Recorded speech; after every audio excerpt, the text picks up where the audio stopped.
희망을 잃고 의업을 포기한 대한민국 의료의 미래들은 의사로서 올바른 길을 갈 수 없다는 불합리한 이 상황이 정상화되기 전까지는 절대로 돌아갈 수 없다고 울부짖고 있습니다. 그럼에도 정부는 필수리를 책임지고 있는 전공의들의 면허를 정지하겠다고 협박하며 사실상 필수리를 없애 국가 자살 상태로 가려하고 있습니다. 적인 의료 행위인 양 매도하고 있습니다.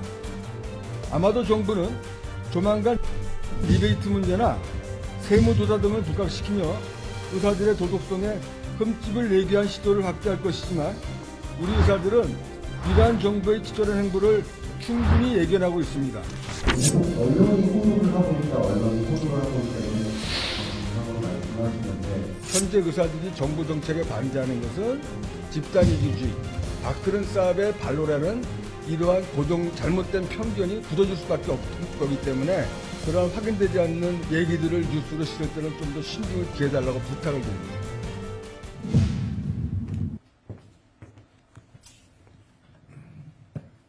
대학가 수련병원에서 의학교육이 이루어지지 않는다는 말은 앞으로 새로운 의사와 새로운 전문의가 배출되지 않는 국가적 재앙 상황에 직면했음을 의미합니다.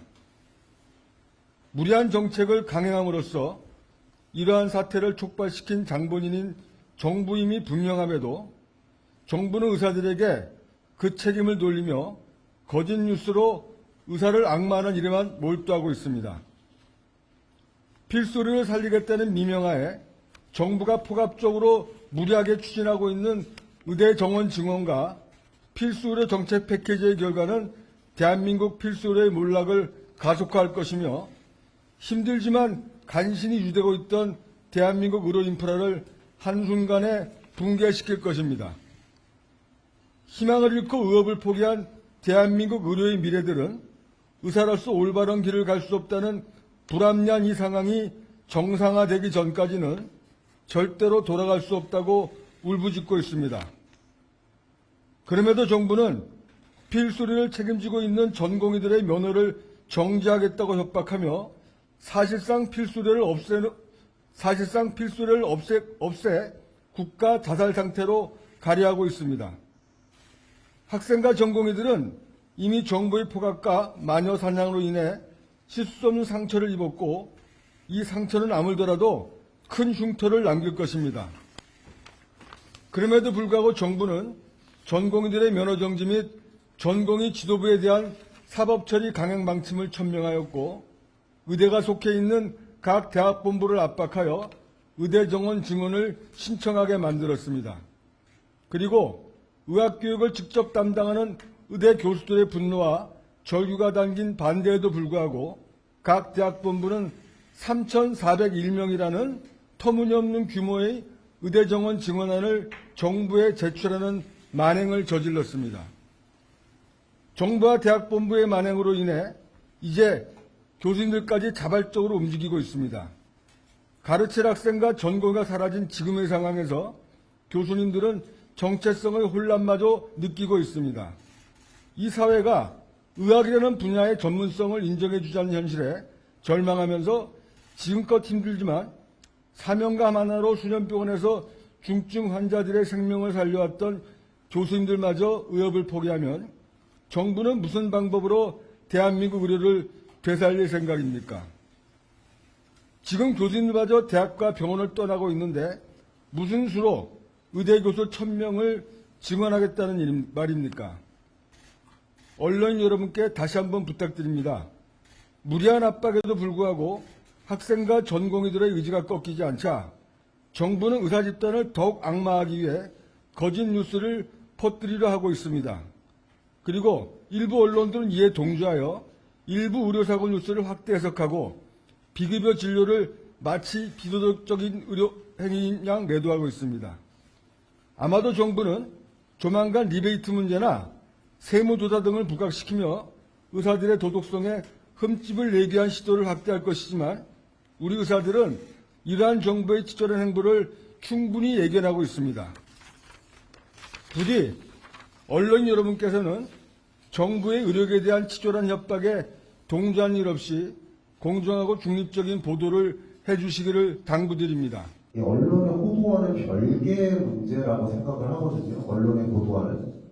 결국엔 의협의 논리를 국민들도 충분히 그동안 TV 토론도 있었고 충분히 봤을 텐데 설득이 되지 않는다라고 판단을 하기 때문에 의협에서 말하는 부분들이 체감이 안 되지 않는다라고 판단하기 때문에 결국에는 그게 지지율로 반영이 되는 건데 이 부분에 대해서는 교통위원장님께서 어떻게 생각하시는지 질문드립니다.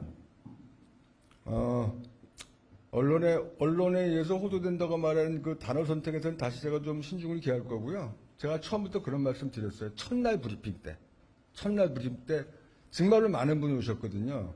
첫날 브리핑 때 질문한 내용이 뭐였느냐? 여하간에 국민의 생명과 건강을 담보로 이렇게 의사들이 집단 행동하는 것이 옳은 겁니까? 이렇게 물어봤었어요. 그래서 이 자리에서 이렇게 답변했습니다. 제가 진작에도 이렇게 오시지 그랬습니까? 무슨 얘기냐? 지난 수십 년간 이 건으로는 지난 수개월간 의사들이 의사들의 입장을 발표하기 위한 노력을 많이 했습니다. 그런데 언론이 무시했다는 건 아닌데 정부의 입장을 99개 실으면 의사들의 입장 하나 정도를 실어줬던 거예요. 그럼 국민들은 언론을 통해서 정보를 접할 수밖에 없기 때문에 이미 국민들은 이런 비대가 생기기 이전부터 의대정원 증원은 선이고 의사들이 말하는 건 집단 이기주의고 밥그릇 싸움이라고 이미 편견을 갖고 시작한 이 언론 홍보입니다, 이게. 그래서 그래서 제가 말씀드리는 게 최소한 얼마나 빠른 시간 내에 국민들이 의사의 얘기와 정부의 얘기에 대해서 양비론적인 시각을 가질 수가 있겠느냐. 그게 제가 관건이라고 말씀을 드렸어요. 그 기간이 길어지면 길어질수록 국민들은 고통받을 거고 의사들은 힘들 겁니다. 그래서 언론인분들한테 계속 말씀드리는 게 제가 우리가 하는 얘기를 정부가 하는 얘기에 반의 반 정도만이라도 가감없이 실어달라. 이런 얘기를 드리는 거고 어제 오늘 강조해서 말씀드렸던 확인되지 않는 얘기들이 자꾸 뉴스화되면서 국민들이 잘못 알고 있는 의사들은 부도덕한 집단이고 현재 의사들이 정부 정책에 반대하는 것은 집단 이기주의, 밥그릇 싸움의 발로라는 이러한 잘못된 편견이 굳어질 수밖에 없는 거기 때문에 그러한 확인되지 않는 얘기들을 뉴스로 실을 때는 좀 더 신중을 기해달라고 부탁을 드리는 겁니다.